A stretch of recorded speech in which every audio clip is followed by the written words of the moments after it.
Hello दोस्तों, कैसे हैं आप। मैं आशीष कुमार पांडे संख्याओं के विभाजित होने वाले नियम के साथ एक बार फिर आपके बीच में। दोस्तों, यह विभाजकता के नियम का पार्ट 2 है। चलिए अब कुछ और नियमों को देखते हैं। तो जैसा कि विभाजकता के नियम के अंतर्गत हमने पहले पार्ट में कुछ नियम सीखे थे, अब इसके अंतर्गत हम कुछ और नियम सीखेंगे। ये हमारा पार्ट 2 है। तो दोस्तों देखते हैं 6 से विभक्त होने के नियम। यानी कि अगर आपको कोई नंबर दिया हो और ये कंफर्म करना हो कि वो नंबर 6 से विभाजित होगा कि नहीं, इसके लिए एक नियम है, उसको हम लोग देखेंगे। देखिए, कोई भी संख्या 6 से पूर्णतः विभक्त तब होगी जब वह संख्या 2 तथा 3 से पूर्णतः विभक्त हो। एक बार फिर देख लेते हैं। मान लीजिए अगर आपको कोई संख्या दी हुई है और वो संख्या 6 से पूर्णतः विभाजित तब होगी जब वह संख्या 2 तथा 3 दोनों से पूर्णतः क्या हो जाए, विभक्त हो जाए। इसको एग्जाम्पल से समझते हैं। एक एग्जाम्पल लेके देखते हैं इसको।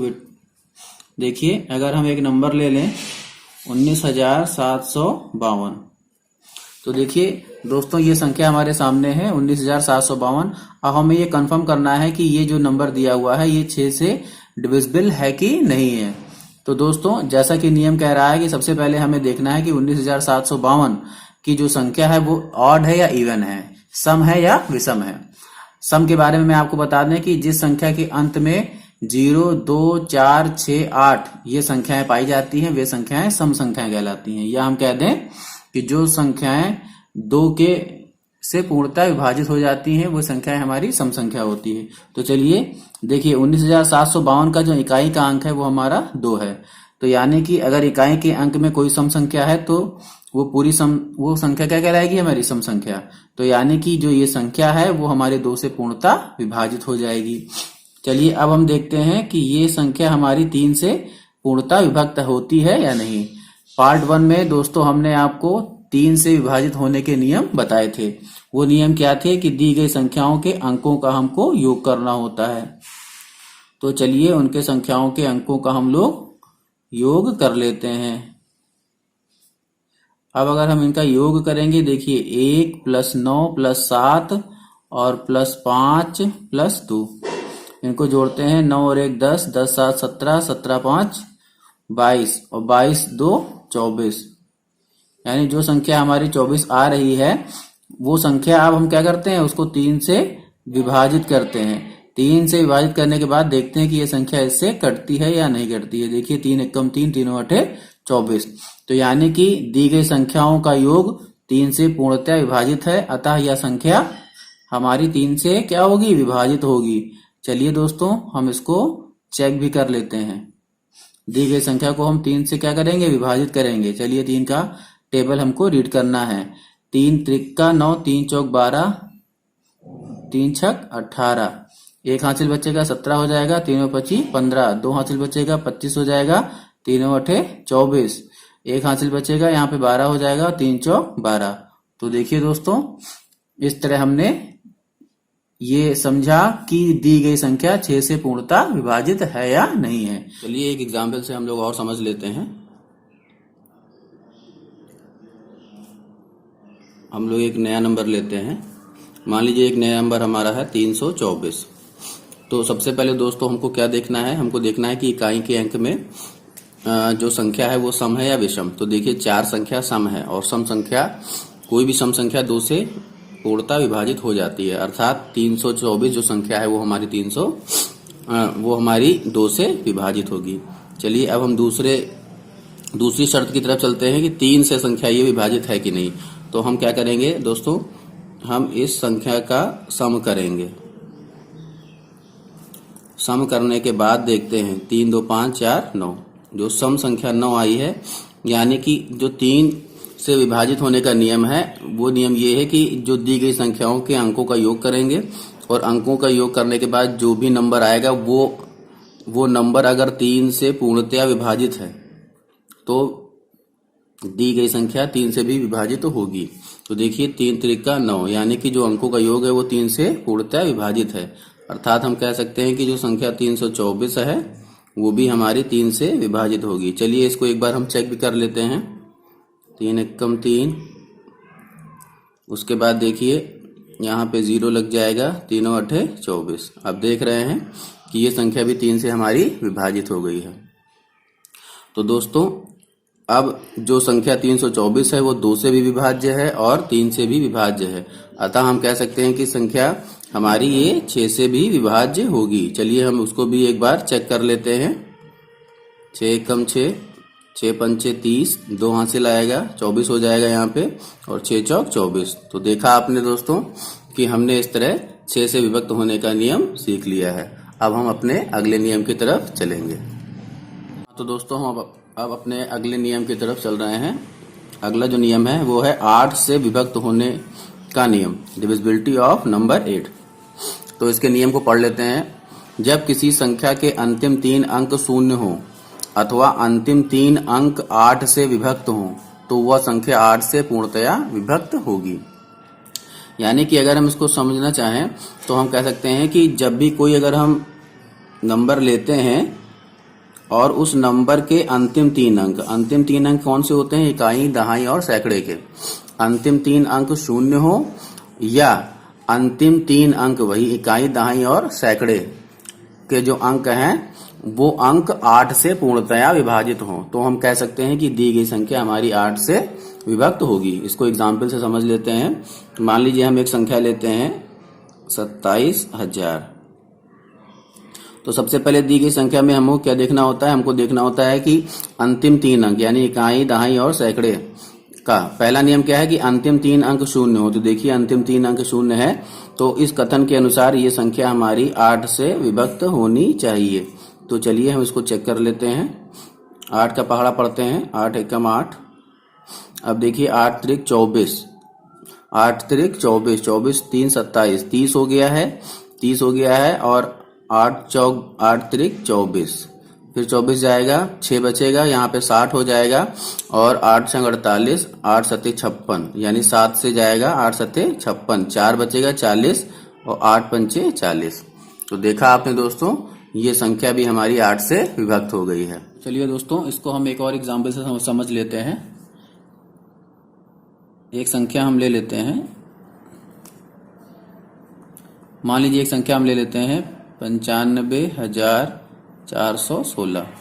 तो अब हमें ये देखना है कि इसके जो इकाई, दहाई, सैकड़े के जो अंक हैं उनसे जो संख्या बन रही है हमारी वो है हमारी 416।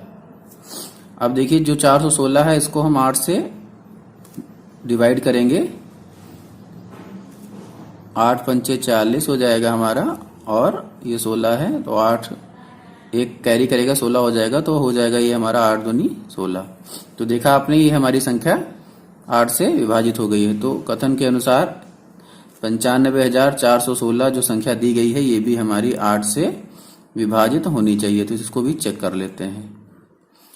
अब देखिए 8 एकम 8 हो जाएगा और ये कैरी करेगा 15 हो जाएगा, 8 दूनी 16, यानी कि 8 एकम 8, 8 7 15 7 हो जाएगा तो 74 हो जाएगा, 8 9 72। अब हमारा 2 कैरी करेगा, यहाँ 21 हो जाएगा, तो 8 दूनी 16। अब 16 और यहाँ पे 21 था तो 21 में से 16 जाएगा तो 5 बचेगा, वो कैरी हो जाएगा, 56 हो जाएगा, 8 सत्ते 56। तो दोस्तों आपने देखा कि जो दी गई संख्या है 95,416 वो भी हमारी 8 से विभाजित है। तो चलिए अब हम चलते हैं अपने अगले नियम की ओर। और जो हमारा अगला नियम है वो है 9 से विभक्त होने का नियम, डिविजिबिलिटी ऑफ 9। देखिए इसकी जो नियम और शर्तें हैं समझ लेते हैं। कोई भी संख्या 9 से पूर्णतः विभक्त तब होगी जब उस संख्या के अंकों का योग 9 से विभक्त होगा। दोस्तों जो 9 के विभक्त होने का नियम है वो संख्या 3 के विभक्त होने के नियम के बिल्कुल सेम है। तो हम वही प्रोसेस करेंगे। इसको हम एक एग्जाम्पल लेते हैं तो आपको अच्छे से समझ में आ जाएगा। चलिए एक एग्जाम्पल हमने ले लिया है और एग्जाम्पल के अंदर एक हम नंबर ले लेते हैं और वो नंबर है, मान लीजिए हम ले लेते हैं 2385। ठीक है, तो सबसे पहले करना क्या है, हमको इनके अंकों का योग करना है। तो देखिए 2 3 प्लस 8 प्लस 5, इनके अंकों का योग देखते हैं। 3 2 5, 5 8 13, 13 5 18। इनके अंकों का योग अगर 9 से क्या करते हैं, अगर वो विभक्त हो जाता है तो देखिए 9 दूनी 18। तो ये संख्या यानी कि जो हमारी संख्या दी हुई है 2385, ये संख्या भी हमारी 9 से विभक्त होनी चाहिए। तो चलिए इसको भी एक बार चेक कर लेते हैं। 9 एकम 9, 9 दूनी 18, 18 फिर 5 बचेगा, यहाँ 85 हो जाएगा। 9 नवा 81, 81 के बाद 4 बचेगा जो आगे बढ़ जाएगा, कैरी कर जाएगा, 45 हो जाएगा और 9 बचे 45। तो देखा आपने दोस्तों कि हमारी जो दी गई संख्या है 2385 वो भी पूरी तरीके से 9 से विभक्त हो गई है। एग्जाम्पल एक और ले लेते हैं बच्चों, एक एग्जाम्पल हम और ले लेते हैं, थोड़ा इससे बड़ा नंबर ले लेते हैं। मान लीजिए एक हम नंबर ले लेते हैं 7,54,623। अब इतने बड़े नंबर को आपको देख के बताना है कि ये संख्या 9 से विभक्त है या नहीं है। चलिए अंकों का योग कर लेते हैं। 7 + 5 + 4 + 6 + 2 + 3। अंकों का योग कितना आ रहा है उसको भी देख लेते हैं। 7 5 12, 12 4 16, 16 और 6 22, 22 2 24, 24 3 27, यानी कि ये हमारा 27 हो गया है। और हम क्या करेंगे, इसको हम 9 से विभक्त करेंगे।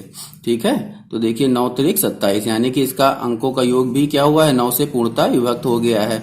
तो अब हम देख लेते हैं कि जो संख्या हमारी दी गई है क्या वो भी संख्या हमारी 9 से विभक्त है कि नहीं है। चलिए 7,54,623, इसको अब हम 9 से विभक्त करेंगे। अब हम 9 का टेबल पढ़ेंगे। देखिए 9 7 63, 9 8 72, 9 8 72, 3 बचेगा 34 हो जाएगा। 9 त्रिक 27, 9 त्रिक 27 हो जाएगा। और यहाँ पे बचेगा हमारा 9 त्रिक 27, 27 और ये बचेगा 7, कितना बचेगा 7, यहाँ 76 हो जाएगा हमारा। और 76 हो जाएगा तो 9 6 54, 9 7 63, 9 8 72, 9 8 72, 72 के बाद यहाँ पे हमारा 4 बचेगा तो यहाँ 42 हो जाएगा। और 42 में हम अगर हम पहाड़ा पढ़ते हैं तो 9 चौक 36 और 9 पचे 45, यानी 9 चौक 36। 36 के बाद यहाँ पे हमारा कितना है, यहाँ पे हमारा 42 है, तो हम कह सकते हैं 9 चौक 36 और 36 और ये 42, यानी कि 7 6 13, ये बचेगा 6, कितना बच जाएगा 6, तो इधर 63 हो जाएगा, तो 9 7 63। तो देखा आपने ये संख्या हमारी 9 से पूर्णतया विभक्त हो गई है। दोस्तों हम आपको इसका एक और नियम बताते हैं। बहुत बड़ी संख्या में क्या पता आपका बहुत समय लग जाए, तो आप कुछ इस तरह भी कर सकते हैं। जैसे मान लीजिए ये संख्या आपको दी हुई है 7 दी हुई है, 54 दिया हुआ है, 623 दिया हुआ है। तो अब आप ये देखेंगे, देखिए जैसे अभी आपसे हम कह दें कि 3 2 5, ठीक है, 3 2 5 हो गया ये, और 5 4 9, यानी कि अब ये 9 से कट गया, तो हम इस संख्या को काट लेते हैं। देखो 3 2 5 और 5 4 9, यानी कि इसका योग 9 से कट गया, हम इसको काट देते हैं। अब बची संख्या हमारी 7 5 12 और 12 6 18, 18 भी हमारा क्या हो जाएगा, 18 भी हमारा 9 से कट जाएगा, तो यानी कि ये संख्या पूरी तरीके से 9 से विभक्त हो जाएगी। एक ये भी नियम है, अगर आप समझना चाहें तो समझ सकते हैं। एक बार फिर से देख लीजिए। मान लीजिए आपकी कोई संख्या दी हुई है 623, ऐसा लिखा हुआ है, तो हम क्या करेंगे, हम इसको सॉर्ट करने के लिए हम बारी बारी से कुछ संख्याओं का योग कर लेंगे। देखिए जैसे 3 2 5 है, 5 5 4 9, यानी कि इन संख्याओं का योग होगा, तो इसको टिक कर लेते हैं, यानी ये संख्या इतनी 9 से विभक्त हो गई। अब संख्या क्या बची है, अब 7 बचा है, 5 बचा है, 6 बचा है, इनको जोड़ लीजिए। 7 5 12 6 18, यानी जो 18 योग आ रहा है वो भी क्या है, वो 9 से पूर्णतः विभक्त है। और इधर देखिए 3 2 5 4 9 किया था, तो 9 भी क्या है, 9 से विभक्त है, यानी कि टोटल जो रिमाइंडर बच रहा है 0 बच रहा है। अगर सभी संख्याएं पूर्णतः कटी जा रही हैं तो हम कह सकते हैं कि ये 9 से हमारा विभक्त है। एक ये भी नियम है, अगर आप समझना चाहें तो उसको भी समझ सकते हैं। अब हम चलते हैं अपने अगले नियम की तरफ। हाँ तो दोस्तों हमारा अगला नियम है 11 से विभक्त होने के का नियम, डिविजिबिलिटी ऑफ नंबर 11। तो हम लोग इसको समझ लेते हैं। देखिए कोई दी गई संख्या 11 से तभी विभक्त होगी जबकि इकाई से बाईं ओर चलने पर सम स्थानों के अंकों का योग तथा विषम स्थानों के अंकों का योग का अंतर 0 हो अथवा 11 से पूर्णतया विभक्त हो। तो देखिए दोस्तों, अब हम इसको एक एग्जाम्पल से समझ लेते हैं। संख्या हम लेते हैं 2,36,97,069। अब इसमें हमें ये देखना है, देखिए यहाँ पे समझने वाली बात क्या है कि कोई भी संख्या 11 से तभी विभक्त होगी जब हम इकाई, देखें इकाई का अंक पता होना चाहिए आपको, इकाई के अंक से बाईं ओर हमें चलना है, ठीक है। अब देखिए इकाई के अंक से हमें करना क्या है, हमें सम संख्याओं का योग कर लेना है और विषम संख्याओं का योग कर लेना है, फिर दोनों को हमें आपस में घटा देना है। घटा देने के पश्चात जो हमारा रिजल्ट आएगा, अगर वो 0 आ जाता है तो वो 11 से विभक्त है, या जो रिजल्ट आता है वो रिजल्ट या वो संख्या 11 से विभक्त होगी, तभी वो हमारा जो नंबर है वो 11 से विभक्त होगा। चलिए इसको हम करके समझते हैं। देखिए इसमें संख्या में इकाई का अंक हमारा 9 है और हमने क्या कहा, अगर हम यहां से निकालें, यहां से देखिए पहला नंबर विषम होता है। अब देखिए ये नंबर विषम है, फिर अगला एक नंबर छोड़ के अगला नंबर विषम आएगा, तो हम यहां लिख लेते हैं 9 + 0। अब इसके बाद एक नंबर छोड़ के ये नंबर हमारा आएगा, ये भी विषम होगा 9, और इसके बाद एक नंबर हम छोड़ेंगे तो ये हमारा 3 आ जाएगा, ये भी हमारा विषम होगा, ठीक। अब इनके अंकों का योग हमने किया, माइनस कर लेते हैं हम लोग। अब हमें क्या करना है, अब इकाई की तरफ से ही अब क्या करेंगे, अब हमको सम संख्याओं के अंकों का योग कर लेना है। देखिए अब 6 है, पहली सम संख्या हो गई है, फिर उसके बाद एक संख्या छोड़ के 7 हो गई है। 7 के बाद अगर हम अगले पे चलते हैं तो ये हमारी कौन सी हो जाएगी, ये हमारी 6 हो जाएगी, और फिर हमारा ये 2 हो जाएगी, ठीक है। अब देखिए रिजल्ट इनको जोड़ लेते हैं, 9 9 18, 18 और 3 21, माइनस, अब इसको जोड़ लेते हैं 7 6 13, 13 6 19, 19 2 21। अब 21 में से अगर 21 घटाएंगे तो हमारा रिजल्ट कितना आएगा, 0। और कथन के अनुसार क्या है, कथन के अनुसार कहा गया है कि सम संख्याओं का योग और विषम संख्याओं के योग का अंतर अगर 0 आ जाता है तो दी गई संख्या हमारी 11 से विभक्त होगी। चलिए हम इसको चेक कर लेते हैं। आपकी जो संख्या है 2,36,97,069 लिखा है, इसको हम 11 से डिवाइड करते हैं। 11 एकम 11, अब समझिएगा 11 दूना 22, 22 के बाद हमारा यहाँ पे 1 बचेगा जो 16 हो जाएगा ये, फिर 11 एकम 11 और 5 बचेगा, ये 59 हो जाएगा, तो 11 पचे 55, 55 के बाद 4 बचेगा 47 हो जाएगा, तो 11 चौक 44। अब देखिए 47 और ये 44, 3 बचेगा, यहाँ 30 हो जाएगा, तो 11 दूना 22, 22 के बाद यहाँ पे हमारा 8 बच जाएगा, ये हो जाएगा 86, क्या हो जाएगा 86। अब यहाँ पे हम क्या करेंगे, 11 सते 77, 11 सते 77 करेंगे तो अब हमारा यहाँ पे 9 बच जाएगा, 9 इधर आ जाएगा, तो ये 99 हो जाएगा, 11 9 99। देखिए आप दोस्तों, ये हमने इसको सॉल्व कर दिया है और ये संख्या हमारी 11 से पूर्णतया विभक्त है। एक एग्जाम्पल हम ले लेते हैं, एक संख्या हम ले लेते हैं 9,38,245। अब इस संख्या को हमें देखना है, तो सबसे पहले करना क्या है, अब एक चीज आपको भी फिर समझनी है, मैंने भी आपसे कहा था सम संख्याओं का योग करेंगे माइनस विषम संख्याओं का योग करेंगे, तो हमें अंतर निकालना है, सिर्फ क्या निकालना है बच्चों, अंतर निकालना है। अब वो चाहे सम संख्या से माइनस करें विषम संख्या को, चाहे विषम संख्या से हम माइनस करें सम संख्या को।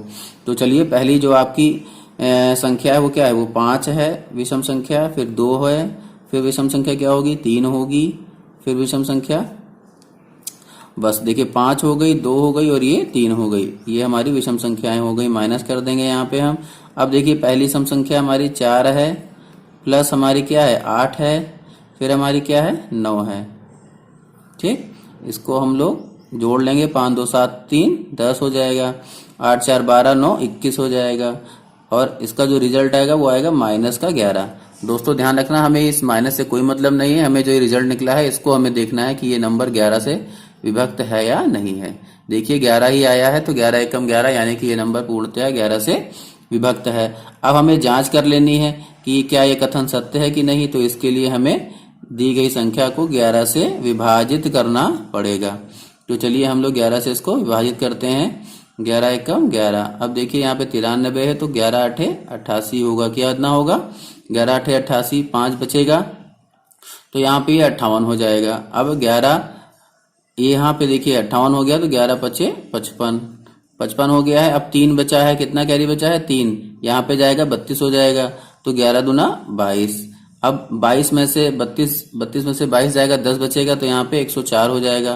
तो अगर हम बात करें तो 11 नवैया 99, ठीक है। अब 99 और ये 4 है तो कितना हो जाएगा, ये हो जाएगा आपका 5 बचेगा, कितना बचेगा 5, तो यहाँ पे ये 55 हो जाएगा। तो देखिए इस तरह हमने देखा कि ये भी संख्या 9,38,245 भी 11 से विभक्त है। तो दोस्तों आपको मेरे द्वारा बताए गए सभी सॉल्यूशंस अगर अच्छे से समझ में आते हैं तो दोस्तों आप मेरे चैनल को लाइक करें, कमेंट करें और शेयर करें। ओके दोस्तों, थैंक यू।